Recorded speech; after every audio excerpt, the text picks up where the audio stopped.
श्री नारद जी 74वें सूत्र में भक्तों को चेता रही हैं, चेतावनी दे रही हैं। अगर तुम भक्ति मार्गी हो, अगर तुम भगवत प्रेम चाहती हो तो एक बात का ध्यान रखो। सूत्र संख्या 74, वादो नावलंब्य, वाद का अवलंब कभी न लेना। तर्क वितर्क करना, बहस करना, शास्त्रार्थ करना, वाद विवाद में समय कभी न लगाना। वादो नावलंब्य, वाद एक तो शास्त्रार्थ धर्म के सिद्धांतों को लेकर बहुत होती रही और अभी होती हैं। न जाने कितने वाद हमारे देश में प्रचलित हैं। द्वैतवाद, अद्वैतवाद, अद्वैत और द्वैत, दो वाद तो प्रसिद्ध। द्वैतवाद, द्वैत दो, जीव और ब्रह्म दो हैं, एक परमात्मा एक जीवात्मा, जीव और ब्रह्म।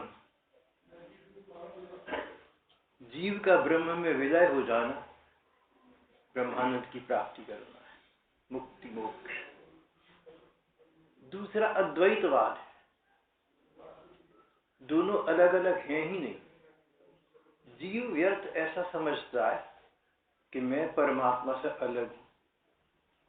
जिस प्रकार सागर की लहरें सागर से अलग नहीं हो सकती, एक ही है।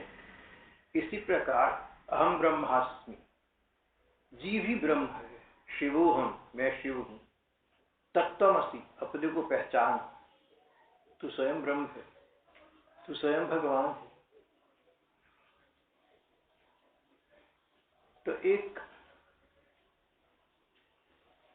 थे उन दिनों भगवान लिखी कही जाती थी भगवान रजनीश, बाद में उन्होंने अपना नाम ओशो कर दिया। तो किसी ने उनसे पूछा कि आप अपने को भगवान मानते हैं?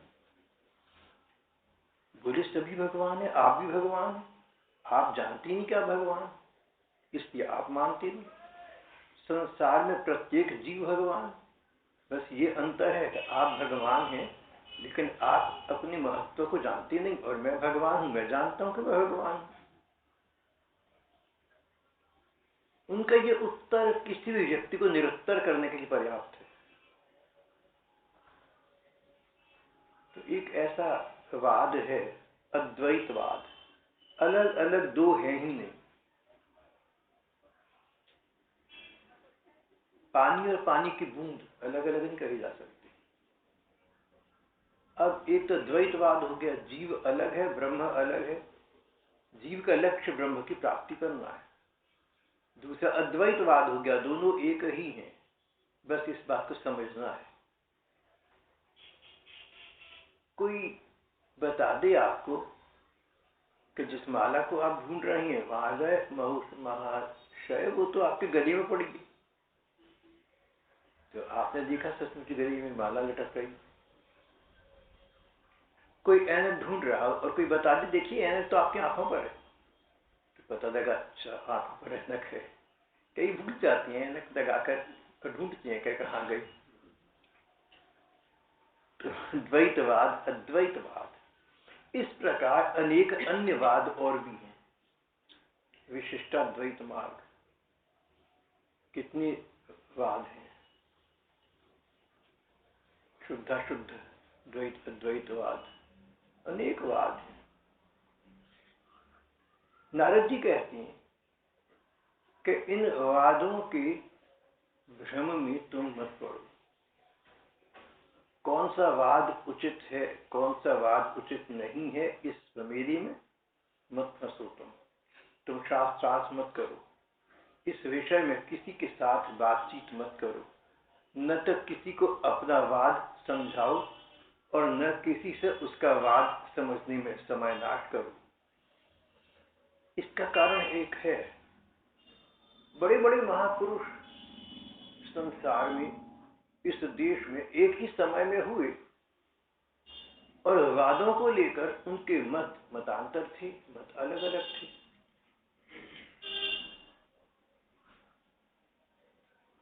अब किसी को हम ये नहीं कह सकते कि ये कम समझदार हैं, दूसरे ज्यादा समझदार हैं।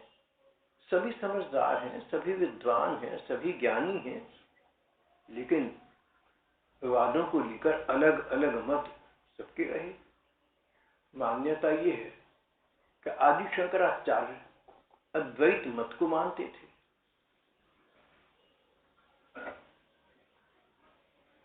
चैतन्य महाप्रभु कहते थे कि जीव श्री कृष्ण का नित्य दास है, तो द्वैतवाद पर तो आई गई। चैतन्य महाप्रभु श्री कृष्ण के प्रति कामता भाव रखते थे, पति प्रियतम का भाव रखते थे।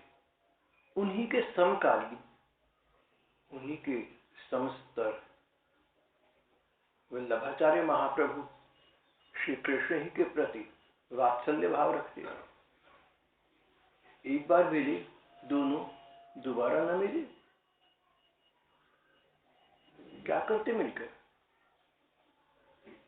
प्रभु चैतन्य देव से ऊपर कौन होगा और वल्लभाचार्य महोदय से ऊपर कौन होगा?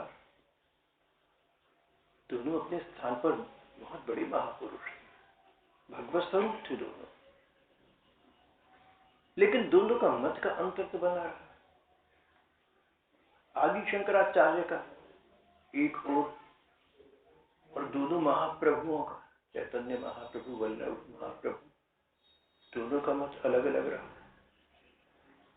इस प्रकार इस देश में न जाने कितने बड़े बड़े विद्वान हुए हैं, बड़े कितने ज्ञानी हुए हैं, भक्त हृदय हुए हैं।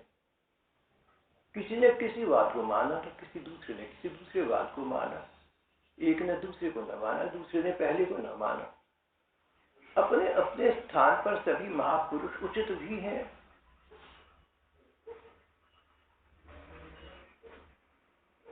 प्रकार प्रकार के संसार में मनुष्य और प्राणी, men are not made in the same mood in which bricks are made. मनुष्य कोई ईंटों की तरह तो है नहीं कि एक सांचे में ढाल दिए गए। अलग अलग लोगों के अलग अलग मस्तिष्क हैं, अपने अपने मस्तिष्क के अनुसार अपनी अलग अलग पूजा पद्धति स्वीकारना, इसमें भी कोई आपत्ति नहीं। कईयों को श्री कृष्ण को अपना पुत्र मानकर रस मिलता है, उतना ही जितना कई अन्य को श्री कृष्ण को पति प्रियतम मानकर मिलता है। तो दोनों अपने स्थान पर ठीक है। यहाँ तो बात ये चल रही है कि तुम विवाद में न फंसो और न तुम विवाद करो, नहीं तो तुम कहीं पहुंच ना पाओगे।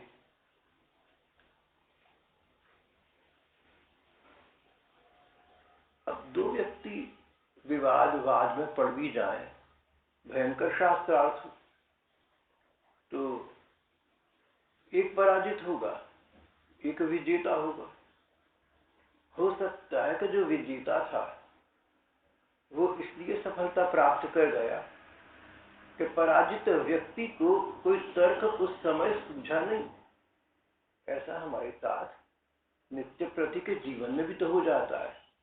कई बार हम बात करते हैं, अपनी बात को पुष्ट प्रमाणित करना चाहते हैं, लेकिन उस बात की पुष्टि में उसके प्रमाण स्वरूप जो बात थी उस समय हमारे मन में नहीं आई, नहीं याद आई।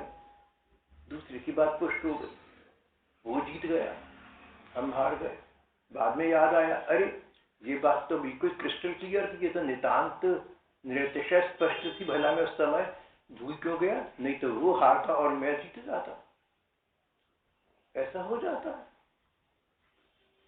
तर्क में, शास्त्रार्थ में जीतना न जीतना कोई बड़ी महत्वपूर्ण बात फिर नहीं रह जाती। जब शास्त्रार्थ में, वाद विवाद में एक व्यक्ति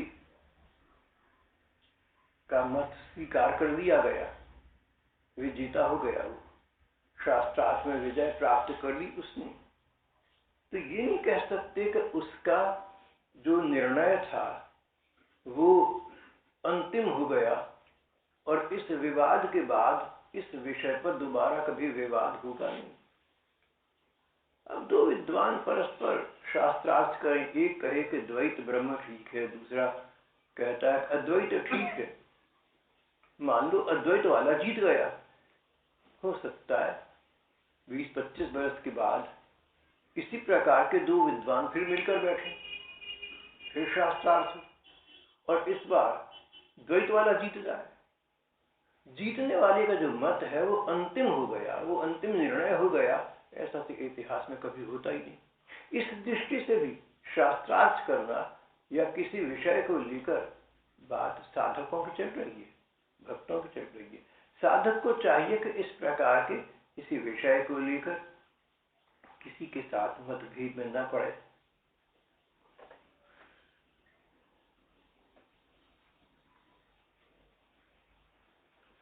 जब शास्त्रार्थ होता है, वाद विवाद होता है, उसका रूप प्रायः बदल जाता है। हम शास्त्रार्थ करते हैं, वाद करते हैं, विवाद करते हैं, बात करते हैं, तो क्यों करते हैं? सच्चाई को जानने के लिए, सिद्धांत को जानने के लिए करते हैं। एक कहता है कि ब्रह्म, एक कहता है कि एको ब्रह्म द्वितीयो नास्ति। एक तो मानता है अद्वैतवाद को और दूसरा मानता है द्वैतवाद को। दोनों में जब विवाद होगा तो प्रायः ये जो खोज थी सत्य की, दोनों ये जानना चाहते थे कि सत्य क्या है। तो एक ने कहा कि द्वैत सत्य है, दूसरे ने कहा कि नहीं अद्वैत सत्य है। दोनों का लक्ष्य एक ही है, दोनों का लक्ष्य ये जानना है, बातचीत करके एक दूसरे के अध्ययन का लाभ उठाकर ये जानना चाहते हैं कि सच क्या है।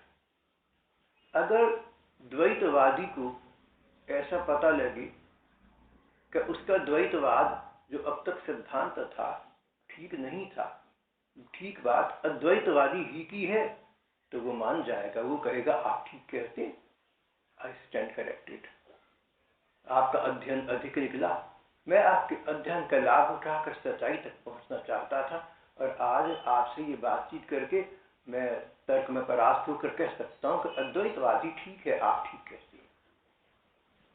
यहां अगर ऐसी बात है तो कोई बुराई नहीं है। या दूसरी बात कह दूं, अद्वैतवादी को बातचीत के बाद ऐसा लगे कि द्वैतवादी ठीक कहता है, ऐसा कई स्थानों पर हुआ है। ऐसा तो कई स्थानों पर हुआ जहां पर कोई सन्यासी महात्मा है और वो एक ब्रह्म को मानते हैं, जीव और ब्रह्म को अलग अलग नहीं मानते। ये कह लो सरल साधारण भाषा में कि वो अद्वैत मार्ग को मानते हैं, ज्ञान मार्ग को मानते हैं। दूसरा भक्ति मार्ग को मानता है, नहीं भक्त और भगवान दो हैं, इनके मिलन में सुख है।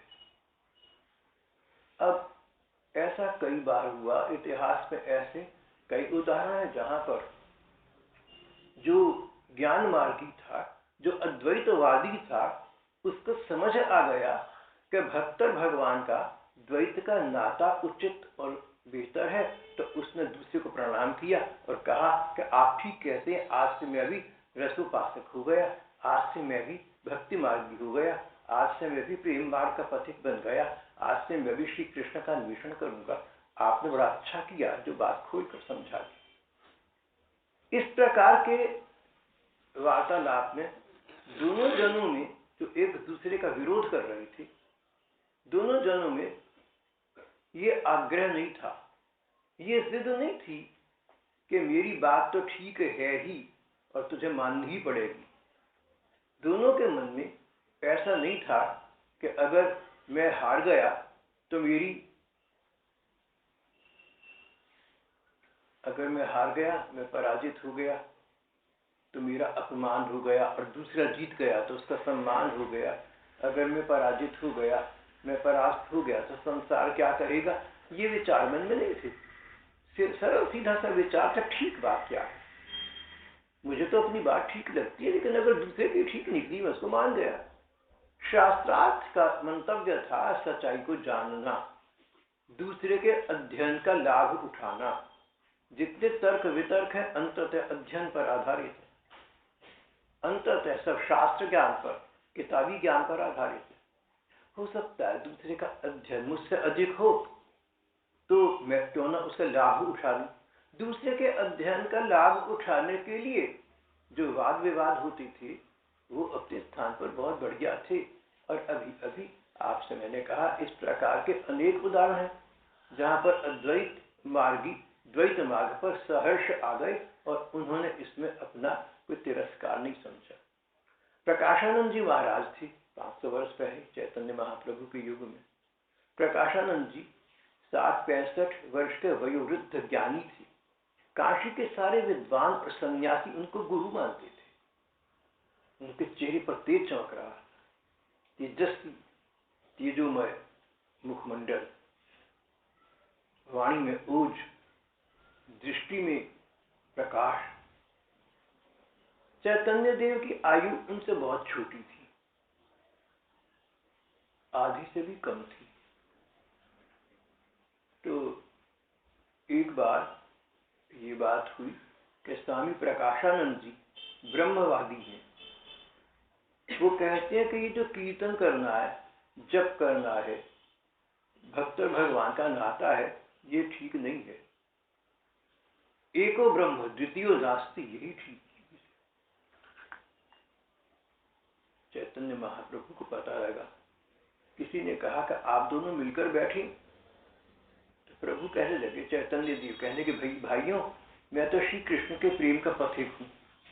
तो जो प्रेमी है ना, उसको अपने प्रेमास्पद के ध्यान से समय ही नहीं मिलता कुछ करने का। जब मैं और आप, जब हम लोग विवाद करती हैं, बहस करती हैं, तो स्पष्ट है कि उस समय हम भजन नहीं कर रहे, हम जप नहीं कर रहे।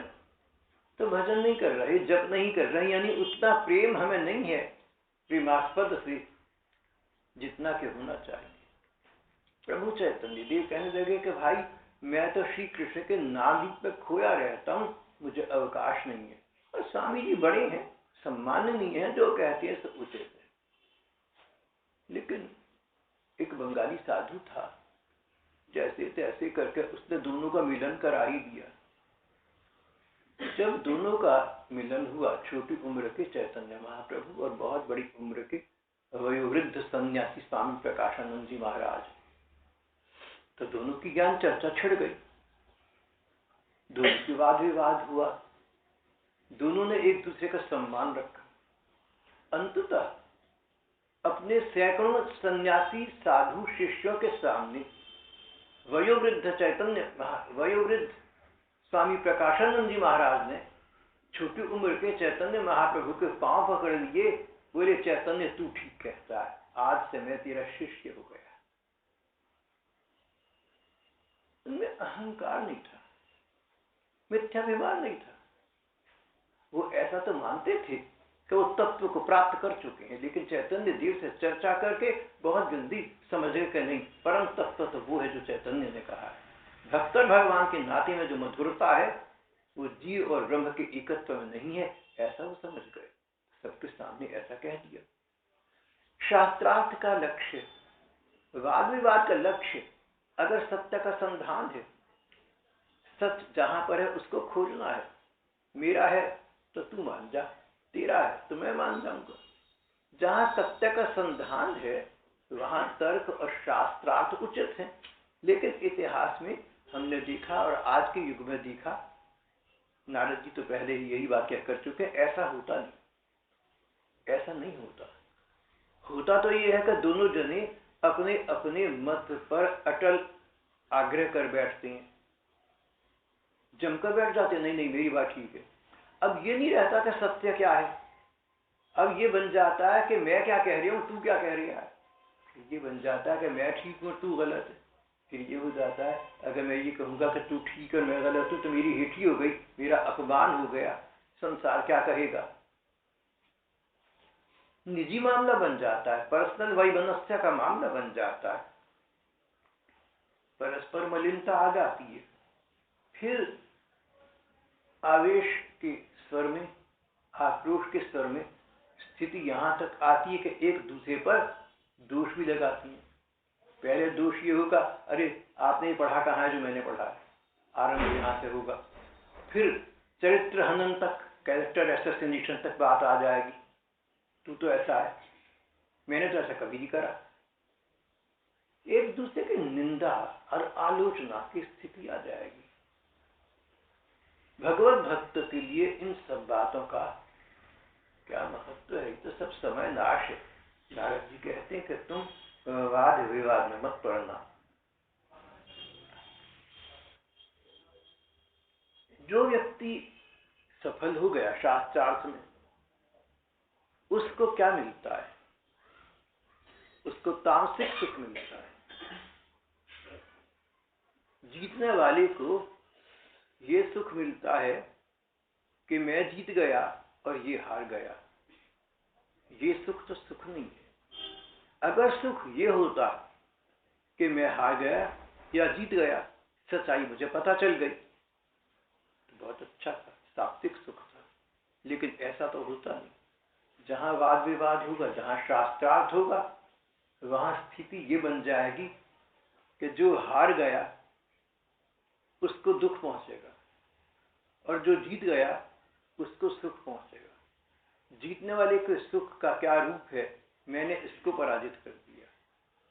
जीतने वाले का सुख ये नहीं होता कि मैंने एक व्यक्ति को, जो भले ही विद्वान था, ठीक सिद्धांत समझा दिया। मैं किसी व्यक्ति को ठीक सिद्धांत समझाने में सफल हो गया। ये सात्विक सुख तो नहीं होता। तामसिक सुख होता है कि देखो मैंने उसको पराजित कर दिया, अब लग गया ना उसे पता, अब लोगों में मेरा यशगान हो रहा होगा, इसका अपयश फैल रहा होगा, अब इसको पता चल गया है। किसी व्यक्ति का अपमान करके सुखी होना भक्त का लक्षण तो हो सकता ही।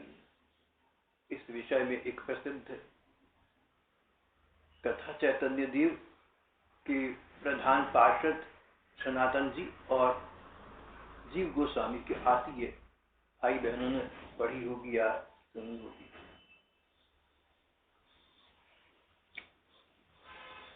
सनातन जी बंगाल में मंत्री पद पर थे। श्री कृष्ण मिलन की ज्वाला उनके हृदय में सदा रही। थोड़े से समय चैतन्य देव के पास रहे और चैतन्य देव के आदेश से वृंदावन आकर श्री जीवन वहां वास करने लगे। सनातन जी का जीवन सच्चे त्यागी, वैरागी और अनुरागी भक्त का था। भक्ति के बहुत ऊंचे स्तर पर वो पहुंच चुके थे। उनके भाई के लड़के थे जीव गोस्वामी भी संन्यास लेकर विरक्त होकर वृंदावन की बात कर रहे थे। वो भी उच्च स्तर के ज्ञानी भक्त और विद्वान थे। एक बार एक दिग्विजयी वृंदावन आया। दिग्विजयी जिसने सब दिशाओं पर विजय प्राप्त कर ली शास्त्रार्थ में, जिसने दिग्विजयी सभी दिशाओं पर विजय प्राप्त कर ली, 10 दिशाओं में, उसको दिग्विजयी कहती है। एक दिग्विजयी वृंदावन आया। उसने वहां पर उद्घोषणा की। उसने कहा, मैंने सुना है कि वृंदावन में कई बड़े बड़े विद्वान ज्ञानी रहते हैं। काशी प्रयाग तो मैं बड़ी बड़ी विद्वान मंडली को पराजित करके यहाँ आ गया हूँ। कोई है यहाँ तो मेरे साथ शास्त्रार्थ करो, और नहीं करना चाहते तो उससे पहले ही लिख कर दे दो कि हम हार गए और तुम जीत गए। पता चला कि सबसे बड़े विद्वान तो सनातन है। शास्त्रार्थी दिग्विजयी सनातन जी के पास पहुंचे। सनातन जी श्री कृष्ण के ध्यान में बैठे हुए थे।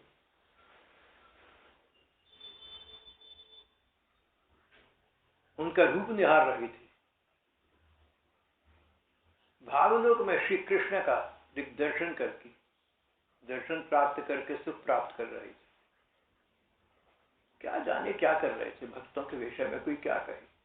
इतना तो है कि श्री कृष्ण के ध्यान में मग्न थे, मस्त थे। जिस समय दिग्विजय शास्त्रार्थी उनके पास पहुंचे, जब सनातन जी ने आंखें खोली तो देखा कि सामने शास्त्रार्थी ज्ञानी है, तो उनको प्रणाम किया।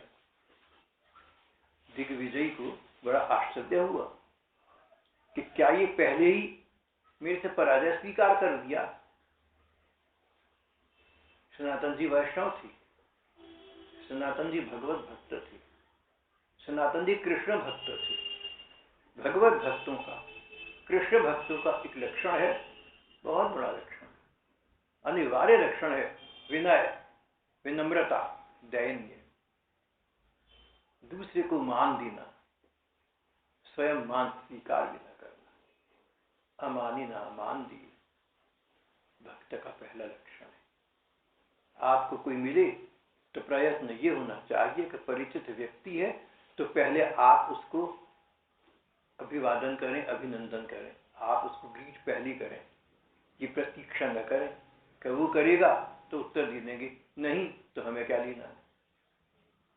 और अगर किसी कारण पहले आप दूसरे को अभिवादन नहीं करना चाहते तो कोई बात नहीं, अगर दूसरा करे तो सम्मान पूर्वक उसका उत्तर अवश्य दे। इतना तो कम से कम करना चाहिए। ये न करो कि किसी ने आपको देखकर नमस्ते राम राम करी और आप तो उपराम होकर कहीं और देखते हो उत्तर दिए और चलते बने। सबका सम्मान रखना वैष्णव का परम धर्म है। वैष्णव का मतलब भगवत प्रेमी, प्रेमी का मतलब जिसको सब रूपों में अपने प्रियतम दिखते हैं। अगर आप कृष्ण प्रेमी हैं तो प्रत्येक रूप में आपको श्री कृष्ण ही दिखते होंगे। नहीं दिखते तो हमसे अच्छे तो लैला मजनू थे, सांसारिक प्रेम था, लेकिन लैला को हर रूप में मजनू दिखता, मजनू को हर रूप में लैला दिखता। कहते हैं लैला बहुत काली और बदसूरत लड़की थी, लेकिन मजनू, मजनू का जानते हैं माँ, जनून, जनून पागलपन सवार हो गया था, उसका नाम मजनू पड़ गया। काली बदसूरत लड़की के पीछे पागल और जान दे देगा एक दिन, लोग उसे मजनू कहने लगे। आज भी कोई ऐसा पागल सा हो तो लोग उसे मजनू कह देते हैं। वो मजनू, लैला के पिता ने मजनू को मना कर दिया था, बड़े आदमी थे, मजनू गरीब था। तो मजनू लैला के महल मकान के चारों तरफ जहां तक उसको जाने की इजाजत थी वहां चक्कर काटता रहता था। कभी चौराहे पर बैठ गया, कभी सड़क पर बैठ गया, कभी पेड़ के नीचे खड़ा हो गया, बस ऐसे पागल की तरह खड़ा देखता रहता था। अब तभी तो उसका नाम मजनू पड़ गया। यहाँ बात ये चल रही है कि कोई लड़की सड़क पर जाती उसको दिख जाए, गोरी चिट्टी और सुंदर लड़की, तो ये तो पता चल गया कि लैला नहीं हो सकती, लैला तो काली और भूंडी है, बदसूरत है। लेकिन उसको ये लगता था, मजनू को सचमुच ऐसा लगता था कि ये मेरी लैला है।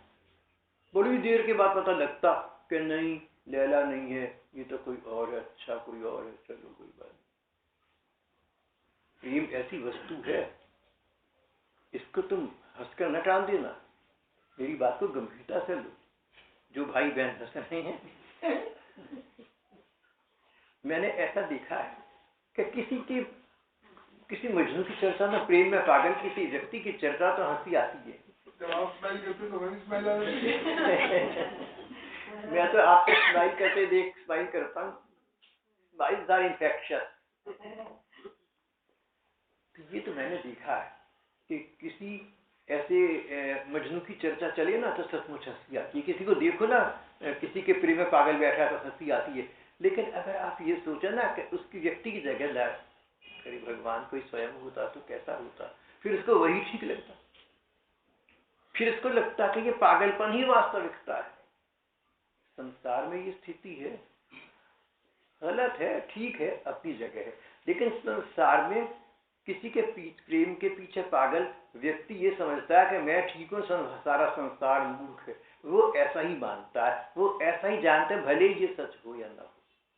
जब सांसारिक प्रेम में ये स्थिति है कि हर जगह अपने प्रियतम के दर्शन होते हैं और मन कहता है कि मैं ही ठीक हूं, तो भगवत प्रेम में यही स्थिति तो होनी चाहिए। संसार में जो स्थिति हास्यास्पद हो सकती है आम लोगों के लिए, भक्ति के क्षेत्र में वही स्थिति आदर्श है भक्तों के लिए। भक्त को तो मजनू सरीका होना ही चाहिए। तो आपको ये बात पता है, याद होगी कि जब किसी ने कहा कि चैतन्य तो पागल है, इसके नाम को कोई दूर कौड़ी क्यों ना पूछेगा, तो चैतन्य बोली कि ठीक है, संसार की दृष्टि में चैतन्य पागल है, चैतन्य की दृष्टि में संसार पागल है। रहा 2 कौड़ी की बात, हम तो त्यागी साधु हैं, हमने 2 कौड़ी से लेना क्या है, हम तो मुफ्त फेंक कर राम नाम सड़कों पर चले जाएंगे, आता जाता कोई रेगुलर कुछ तो उठाएगा, वो तो सुख पाएगा। तो बात ये चल रही है कि सनातन जी प्रेमी थे, कृष्ण प्रेमी थे। अगर कोई उनसे विरोध करे, अगर उनका कोई तिरस्कार करे, तो उस विरोधी विपक्षी में, उस तिरस्कार करने वाले में भी चैतन्य देव के प्रधान पार्षद सनातन जी को अपने प्रेमास्पद श्री कृष्ण की छवि दिखा करती थी। तो वो किसी से विरोध क्या करेंगे?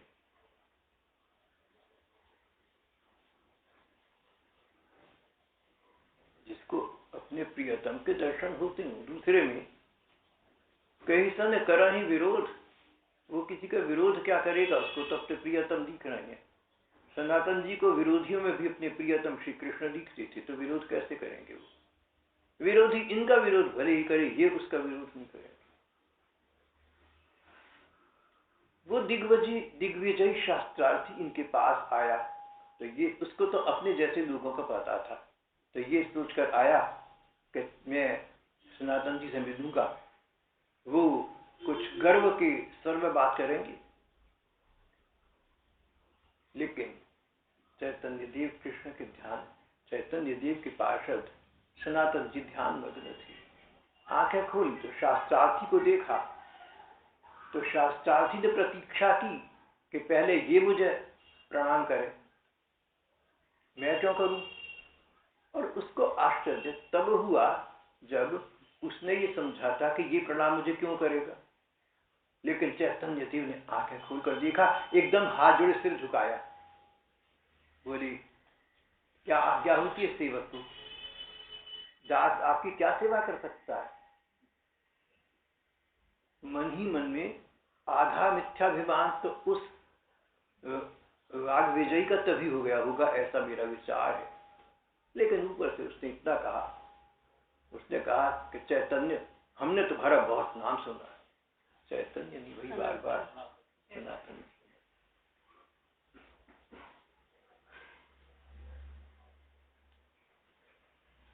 जिसको बोलना ना आता उससे 4 आदमी बिठा कर बोलना चाहिए भी नहीं, उसको तो अपने एकांत शांत में रहना चाहिए। चलो, सनातन जी का रवैया, शास्त्रार्थी ने कहा कि सनातन तुम सबसे बड़े ज्ञानी विद्वान हो यहाँ की, मैंने ऐसा सुना है। मैं संसार के कोने कोने में गया, बड़े बड़े विद्वानों से मैंने शास्त्रार्थ किए, और मैं तुम्हें दिखा सकता हूं, मेरी थैली में, मेरे झोले में विजय पत्र हैं, शब्द लिखकर दे दिया कि पंडित जी आप जीते हमारी। मैं तुम्हें भी अवसर देना चाहता हूं, हमसे शास्त्रार्थ करो, तत्व निर्णय करो, सच्चाई पर पहुंचो क्या है। सनातन जी बोले कि जो आप कह रहे हैं वही सत्य है, वही तत्व है, इसमें डिस्कशन क्या करना है, इसमें शास्त्रार्थ क्या करना है। वो शास्त्रार्थ तो अपने वृत्ति में, अपने मूड में थे, बोले मैं लिख कर दे दो मुझे कागज पर, लिख दो। सनातन जी ने लिख लिया, शास्त्रार्थी दिग्विजय पंडित जीते, मैं पराजित हो गया। बड़ा प्रसन्न हुआ दिग्विजय, जहां तहां लेकर दिखाता फिरा, और ये भी कहा कि मेरी विद्वत्ता से, मेरे ज्ञान से, मेरे व्यक्तित्व से तुम्हारा सनातन कितना प्रभावित हुआ जानते हो, बिना शास्त्रार्थ के लिखकर दे दिया। जानता था शास्त्रार्थ टिक नहीं सकेगा, एकदम लिखकर दे दिया, डर गया मुझसे। एक प्रकार से आम संसार के पैमाने से देखो तो इसमें सनातन जी की मानहानि हो गई। उनके भतीजे और भक्त विद्वान जीव गोस्वामी से अपने गुरु स्वरूप सनातन जी का ये अपमान न सहा गया। उसने दिग्विजय को चुनौती दी और कहा कि सनातन जी तो बाद में है, पहले तुम मुझसे जीत कर तो दिखाओ। भयंकर शास्त्रार्थ हुआ।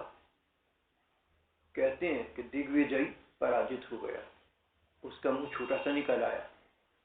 जीव गोस्वामी हंस पड़े, भले वो तो प्रेमी है श्री कृष्ण के, उनके पास कहाँ अवकाश तुम जैसे बेकार के लोगों से शास्त्रार्थ करने का, इसलिए लिख कर दे दिया।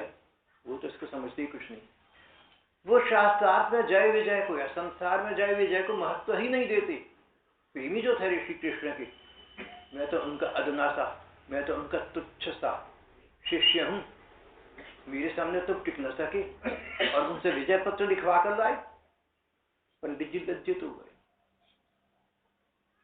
ये बात सनातन जी को पता चली।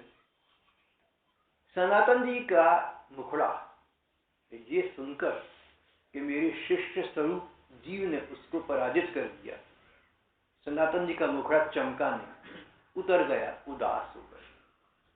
बोले अच्छा, मेरे जीवन को धिक्कार है। मेरे ऐसे लोग हैं जो दूसरों को पराजित करके उनको नीचा दिखाकर उनमें आत्महीनता पैदा करती हैं, उनको उत्साह को समाप्त कर देती हैं। मेरा जीवन व्यर्थ हो गया। मैं तो किसी को मुंह दिखाने के योग्य नहीं हूं। मैं श्री कृष्ण को क्या मुंह दिखाऊंगा। बोले जीव तुम्हें देखकर मुझे हरदम कष्ट पहुंचेगा कि एक व्यक्ति उत्साह से आया था, उसका उत्साह ये था कि मैं विश्व विजयी हूं, मैं शास्त्रार्थ से सबसे आगे हूं। तुम कहते आप ठीक कहते, उसका उत्साह बरकरार रखते। किसी व्यक्ति का मान, उसका सम्मान, उसका उत्साह बरकरार रखना, व्यवस्थित रखना, सुचारू रखना, यही वैष्णवता है। न कि उसे ये दिग्दर्शन कराना, ये एहसास कराना कि तू गलत समझ गया था, तू तो कुछ भी नहीं है।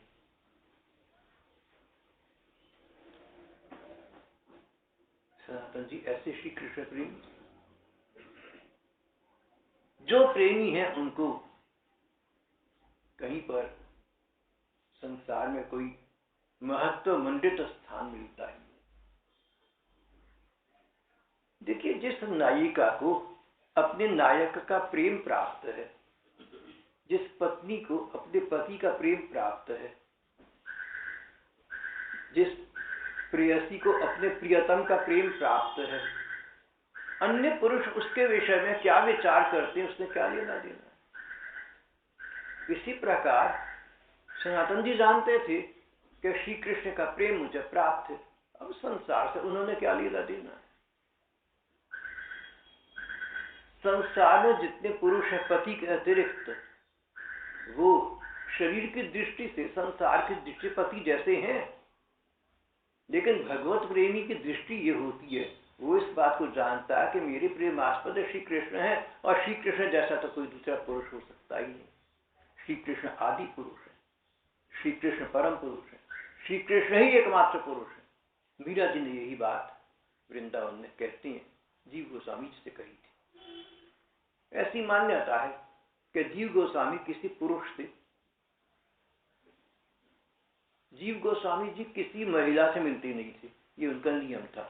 वृंदावन आ गए थे, कहते मीरा जी मिलने गई तो उन्होंने यही कहलवा दिया, तो मीरा जी हंस पड़ी, बोली मैं तो वृंदावन ये सोच कर आई थी कि यहाँ एकमात्र पुरुष श्री कृष्ण है, अब पता लगा वृंदावन दो पुरुष हैं, एक श्री कृष्ण और एक जीव गोस्वामी। किसी ने जीव गोस्वामी को कहा, भागे आए, मीरा के पांव पकड़ लिए, बोली बहना तूने मेरी आंखें खोल दी, तू ठीक है। ये घटना सच है या झूठ है हमें नहीं पता, लेकिन इसके पीछे सिद्धांत बिल्कुल ठीक है कि भक्तों के लिए प्रियतम पति और आदि पुरुष परम पुरुष अपने श्री कृष्ण ही है। जीव गोस्वामी के अनुयायी बहुत से श्रद्धालु महात्माओं का ऐसा कहना है कि जीव गोस्वामी कभी भी, जीव गोस्वामी का त्यागमय जीवन इतना था कि वो तो एक झोपड़े पड़े रहते थे, वहां के रोटी खाते थे, उनके पास कहां से सेवक आ गए, अनुचर आ गए कि उनसे मिलने के लिए पहले किसी की आज्ञा लेनी पड़ेगी। वो तो यमुना जी के किनारे झोपड़ा डालकर रहते थे, तीन तरफ छाया थी कि आंधी पानी से बचने के बाहर चौथा दरवाजा पूरा खुला पड़ा था, वो किससे मिलते भी नहीं थे। और कोई मिलना चाहे चला जाए तो कोई पहले सेवक मिलेगा, वो स्वामी को अंदर जाकर बताएगा, ऐसा तो उनके जन्म का था ही नहीं। तो जीव गोस्वामी के अनुगत संतों का आज भी ये मान्यता है कि ये घटना उचित नहीं है, ये सच नहीं है, ऐसा वो लोग कहते हैं। फिर वही बात आ गई, हम वाद विवाद में पड़े, हमें क्या पता। ये देखिए 400-500 वर्ष पुरानी घटना है, हमें क्या पता। हमारे जीव गोस्वामी भी महान है और हमारी मीरा जी महान है, हमारे दोनों महान है भाई। हम किसी को छोटा बड़ा क्या कहें, हमारी इतनी बुद्धि कहाँ है, हमारा इतना संधान कहाँ है, हमारी इतनी पहुंच कहाँ है। तो दोनों बातें सामने आ गई। एक तो ये कि सत्य घटना है और एक ये कि असत्य घटना है।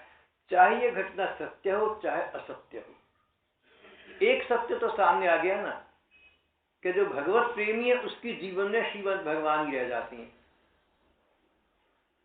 उसके दृष्टि में संसार रहता ही नहीं। ये सिद्धांत तो स्थापित हो ही गया।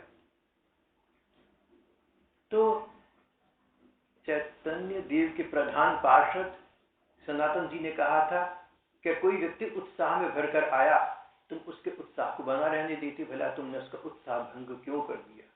जिस प्रकार आप लोग या हम लोग खिलौनों को कोई महत्व नहीं देते। अगर कोई बच्चा आपसे आकर कहे कि तुम मेरे खिलौने को ना तुम नहीं खेल सकते, तुम्हें नहीं खेलना आता, मुझे आता है, आप कहेंगे बिल्कुल तुम्हें आता है, अच्छा हमें सिखाओ तुम। आप सचमुच लड़ने थोड़ी लगेंगे, मुझे कैसे नहीं आता, खेल के दिखा, मैं तुझे हरा के दिखाऊंगा, कभी भी नहीं होगा। आपके लिए वो खिलौना महत्वहीन है और बच्चे का खेल में जीतना, आपका हारना महत्वहीन है। इसी प्रकार भगवत जनों का शास्त्रार्थ में जीतना हारना भगवत जनों के लिए महत्वहीन है। उनको संसार असार रखता है। तो अगर उनमें उत्साह है कि हमारा अध्ययन अधिक है, हमें शास्त्र ज्ञान अधिक है, तो सनातन जी कहने लगे तुम दूसरे का उत्साह भंग मत करो, तुमने तामसिक सुख उठाया, तुम्हें सुख मिला, हमने दूसरे को पराजित करा। चाहे तुमने अपने गुरुदेव के लिए पराजित किया, लेकिन ये सुख तामसिक है।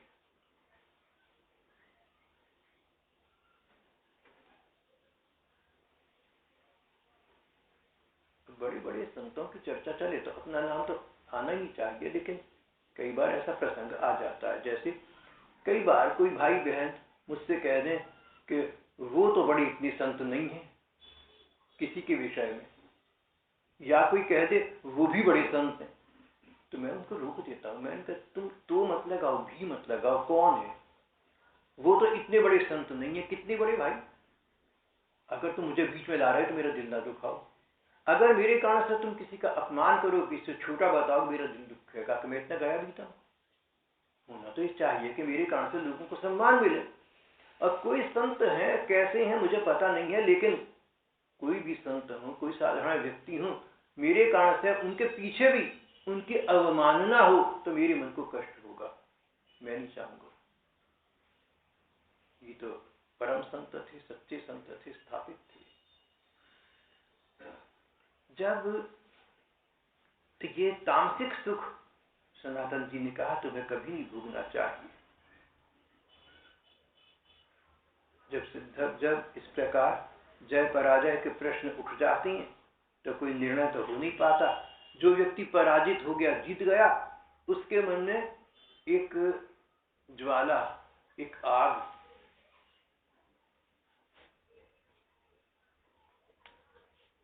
पराजित व्यक्ति के मन में प्रतिशोध की ज्वाला, बदले की आग जलती रहती है। कब मौका लगे मैं इसको हराऊं, लोग मत के सामने इसके द्वारा मेरा अपमान हुआ, अवसर आते ही मैं लोक मत के सामने इसका अपमान करूंगा। बात यहां आकर ठहर जाती है।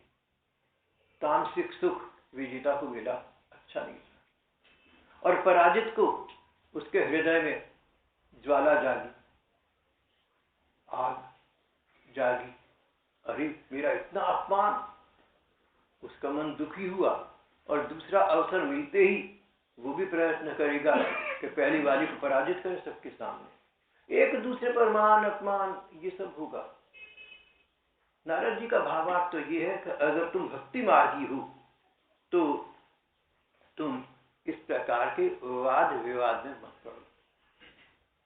अगर तुम्हारे जीवन में कोई संत, कोई गुरुदेव है तो जैसा वो बताएं तुम वैसा करो,